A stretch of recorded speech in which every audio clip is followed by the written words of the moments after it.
All right, so I'm with Dwayne at his church, the Assembly, man. Grace Assembly, Shiloh Apostolic Church.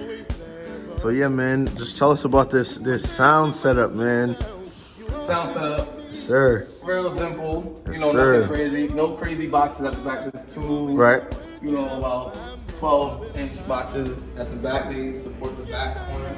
You get more of a surround sound feel. Right. And then we got 15-inch Yamahas up front. We have a PV, that's for the choir monitor. Right. And then we actually have another PV on the ground right next to the pastor's chair for the person standing in the pulpit. I don't want to say speakers, right. Monitor, because whoever's in that pulpit. This, I call it our sub. It was an old bass amp. And actually this is another thing that I call a sub too, because the horn in it blew. So I just still utilize the box for the sake of. So if I was to travel, like if we were going somewhere, so like we usually have a lot of banquets and stuff like that, and like prayer breakfasts and stuff, and or sometimes church gets called to go somewhere. So the bass player, we don't want to use that one. So we either bring this one because it has wheels and we're lazy to carry it, or this one, it gives a really good deep. Oh yeah. Yeah, it goes back to what we always say: use what you have. Yeah, you gotta be resourceful. If you didn't get it in this business, in this industry, don't ever throw away things. Like worst case scenario, you just get it repaired for the loan. Yeah, like that's the thing about all of these. They could be repaired. It's just a matter of budget. Spend time. Budget. That's all. So like, just keep it around. You never know. The amps that we have now, sir. We got a Fender amp from when the church started over 20 years ago. That was our first amp.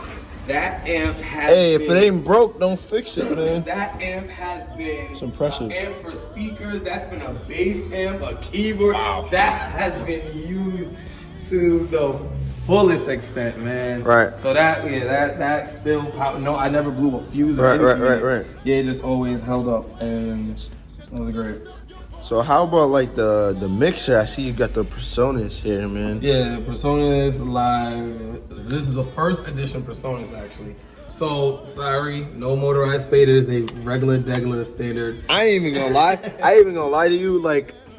I would have to do some research to operate this board. For real? Yeah. Okay, you know what? 3 minutes. It looks like that. It looks like that, but it don't look like any other. Yeah, any other digital mixer is not, because this is really more leaning to the digital. At least with it shows more dead center on the screen. Right. With the Behringer, it would seem easier, but with the Behringer, you would actually have to search more in it. Like with the Behringer, everything is here though. You'll see the equalizer, so you just press what channel you want, and then your high, low, mids right then and there, which is not bad. But then to get to other parts of the screen and the menu that you would need, you would actually have to go traveling into the board. Where with this now is kind of more right up in your face. Mm-hmm. So yeah. 24-channel mixer. As you know, with digital mixers, a lot of things are layered, so it's not as big because a lot of things are underneath other things. Right. So, for example, this is channel 1. Let's just go to channel 2. Once you press 2, this is the EQ for 2. Right. Exactly. Yeah, this is the EQ for 2 and stuff like that. Then we have different things. Once you go to press one of these mix buttons. By the way, all these mixes are auxes, Exactly. So once you go to a mix, there's no more EQ. Right. Now all of these are what numbers are you sending through this particular mix, like pulpit monitor. Right. What mic number or what instrument number am I sending through that? Right. So with this one, any time you press select, it goes into EQ mode. So this is the EQ for that box. That's the EQ for that box. That's the EQ for that channel, and so on with the effects. That's the EQ for that effect. And anytime you press select, like this is the EQ for the main. Stuff like that. So that's the best part. The fact that you can equalize the main is a huge advantage because now with mics, you can really just plug in for the most part and then just kind of keep it going. There's not much adjustments. You're just pretty much just tuning your speakers, getting the most out of them. Yeah, that's it. And then with something that I've done, I kind of keep the same brand of mics. So with channels, I can copy and paste channels, and stuff like that. For example, number 1, I press copy and then I can draw it over to 18 and then press load. So 1 and 18 EQ look the exact same. Right. So this is 1 and this is 18 and absolutely nothing changes. So it makes adjusting time much easier and stuff like that. Right, exactly. So that's the fun. Underneath we have a backup mixer. It's not as much channels, but if anything was to happen, I'll just shove the mics and of course the stuff from the power amp right into this. Right. For the most part, the EQ's already adjusted. It's just the faders that aren't, just to kind of push up the volume. Right. And for the most part, it'll give the same sound. And I see y'all got Shure mics, man. Yeah. We have the Shure cordless. Is it the R G? Is it the? I have SM50 somethings. Right. It's SM50 somethings. What you learn about Shure cordless mics, though, people, if you can, and they don't sell it like this, which is ridiculous. We actually have 2 cordless mics and then the lapel mic. And I really could have used all of them on one receiver, but they just don't sell the mic by itself. So every time you get a mic, you're gonna get a receiver with it, which is kind of like, why? I just needed a mic. So that's what I've actually learned, because I remember the first day we hooked up my dad's lapel mic, it wasn't even plugged in yet, but yet it connected to this one. It got signal from that one. Because it was on the same channel. Yeah, it was on the same A1 channel, or how cordless mics are grouped and channeled. So it was crazy, and it was like, oh man, if I knew that, I would have just tried to get that. But you're living, you learn. I know. So we're here at the drums. Yeah, drums. We actually got a X Studio crash cymbal, a Zildjian Splash, a B8 Pro Ozone, which is more or less now a stack, and then a Zildjian Ride, Aquarian heads, and then Evans Onyx coated black snare drum. And then probably the bass drum is like a Remo head, nothing. Yeah, a Remo Power Stripe or some silliness like that.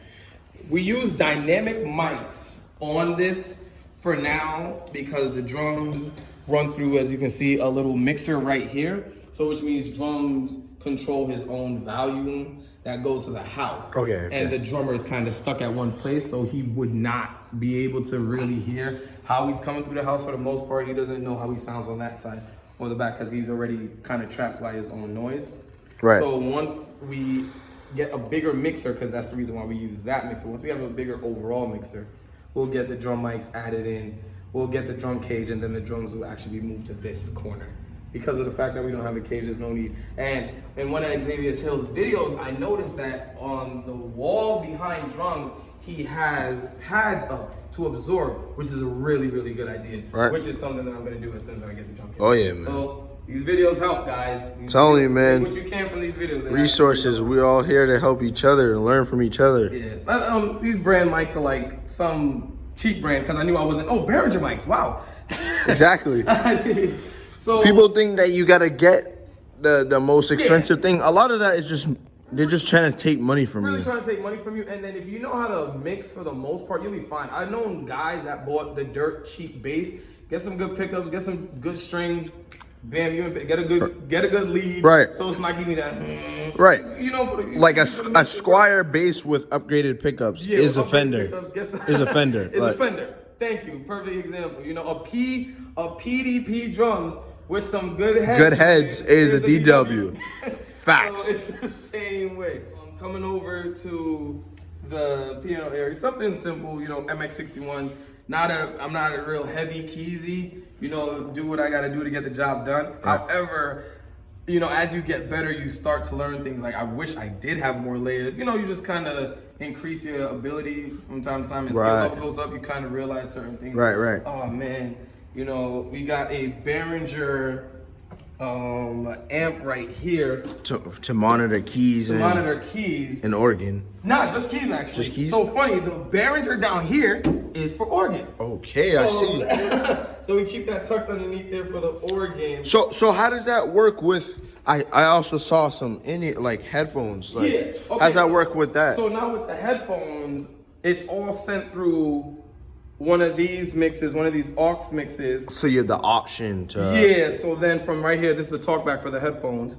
So from right there now, everyone hears the talkback and everyone hears instruments coming through. So there have been Sundays, I'm gonna be honest, nice people. Mic. There have been Sundays, if you're very, very, very used to always wearing headphones, there was a Sunday that I was not in this box, and this box wasn't even on. Right. And I had on the headphones, so everything sounded fine to me until somebody was at the back and was like, yo, turn up keys. I'm like, yo, what are you talking about? Took my headphones playing, I ain't hear a thing. I'm like, oh. So yeah, I gotta be careful. You know, every now and then take it off. See how you guys sound naturally. Because even in the headphones, especially with drummers, you do not know how loud you're playing once your ears are cut off from everything else. Exactly. Once they cancel noise, stuff like that.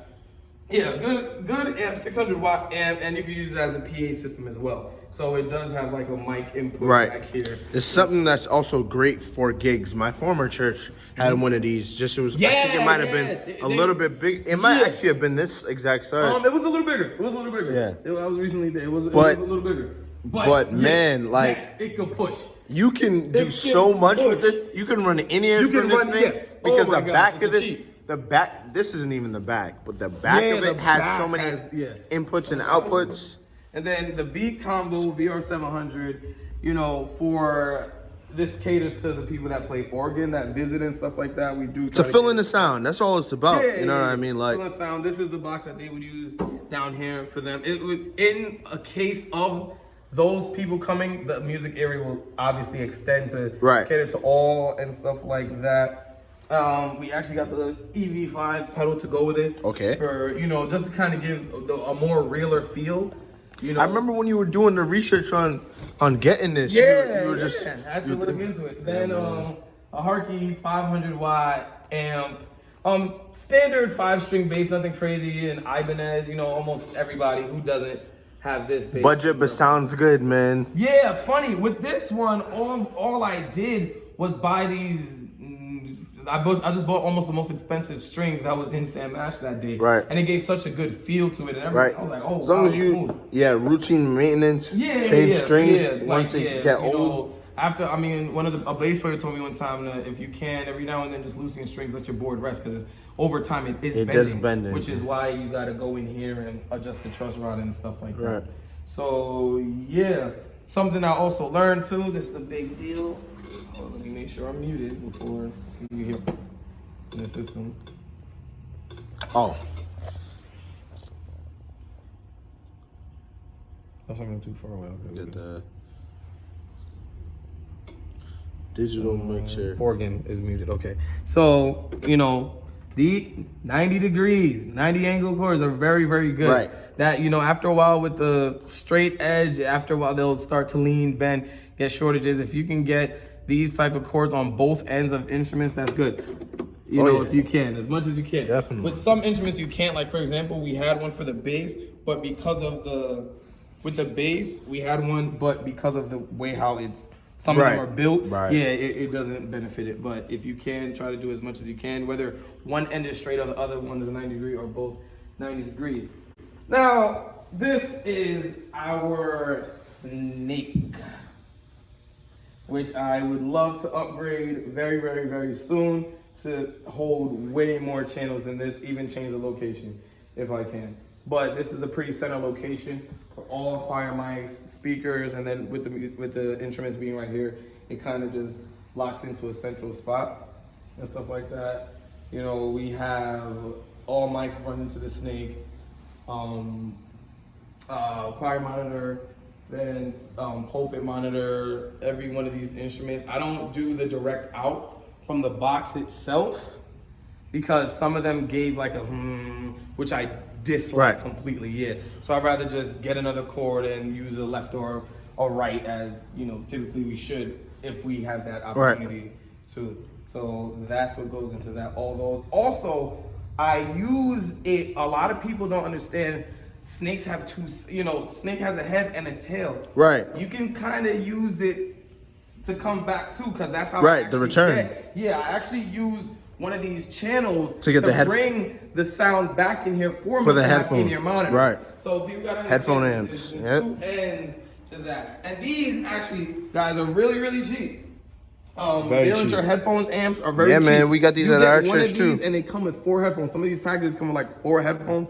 So I bought one, got the 4 headphones, and I just bought like 3. Tell you what, extra. even further at my church, we have just extension cables. So the keyboard is using this channel, drums is using this channel, bass is using like one of these 2 channels. Oh, see? And that's good. The reason why, and some things I do in advance.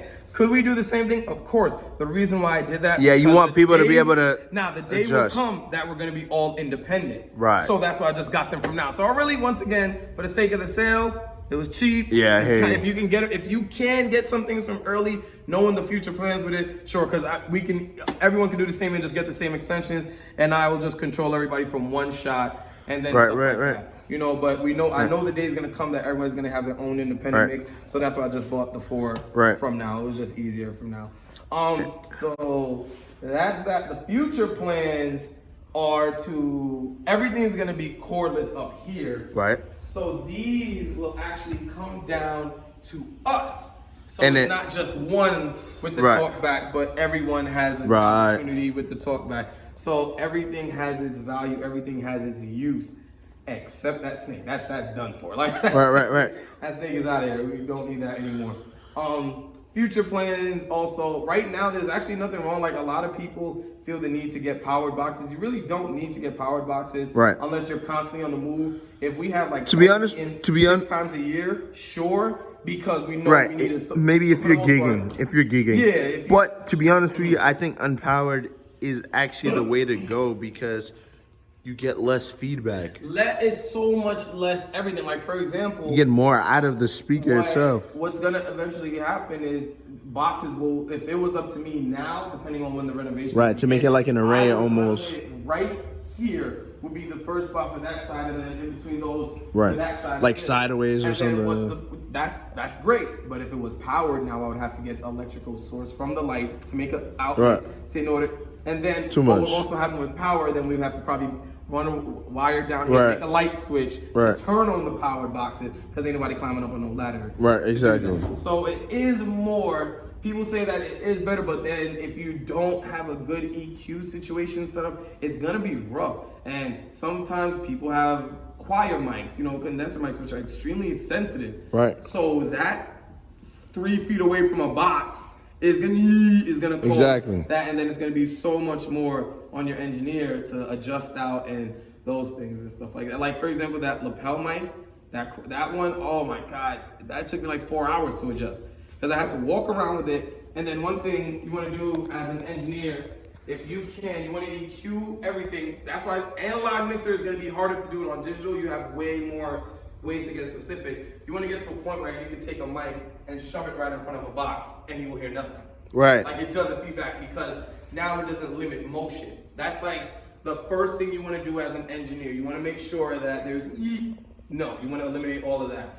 Then from there, you make slight adjustments to highs and lows. And then that's all preference, because I've been to churches where, and they love it. They love the deep. Their voice is already deep, and they want more deep. And then I've been to other places where every time they talk, you could just hear the it's in your ear. Too high. So then, you learn after a while. So it's all preference. If you can get a good middle sound, that's why most of the times, if I was to teach anyone anything about engineering, it's like first basic thing, if somebody has a deep voice, take down the low.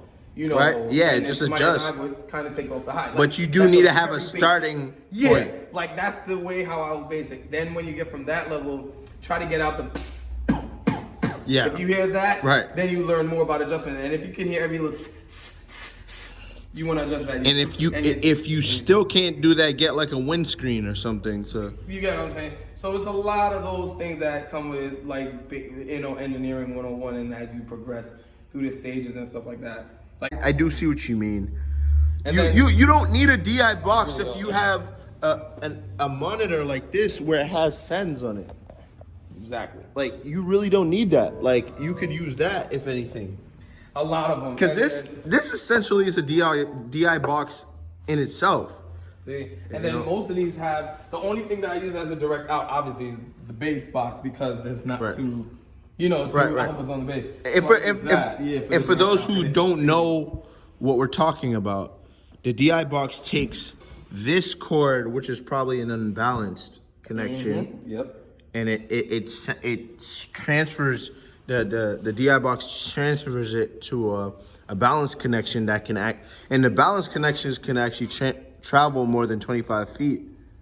You know, so those are the things we put in. We try to put a balanced connection into that snake. So that's the philosophy behind it for some people. But like what we're saying is, if you have sends on this, or you just plug it into this, you can plug it into this as an input, having it come out that. You could do it so many different ways. There's no one way to do it. There's so much ways I was gonna do this setup. I was gonna set it up to the point that I was going to be in 100% control of every single thing. Actually, the backup mixer, I used it as the music mixer. And I sat next to it because the way how I set it up, there was one point, like, you know, you just you trial and error. You try things, or you see what works for you. Even the way how you adjust your drums, you know, down to that, you find things that work for you. Something that I did just to try it out was I sent everyone all music into the house on independent channels, but the boxes were still here. I turned these into auxes basically for their particular instrument. Yeah, you just turn up the instrument in there. Yeah, like, you know, but what would that do? That will give me full control. So if you're too loud and you're not turning down, I'll do it for you. Right. You know, that's what, just to test it out, because we had a bass player who had a very big problem with volume control. So I was like, okay, let me test it all out to see how it would sound. And it was full control. So they're playing, and no matter how much you're turning up, it's like your aux is down. So you can't even get anywhere. Like, I control your body. Question, how do you get your bass into the house? Do you just go straight from the direct out?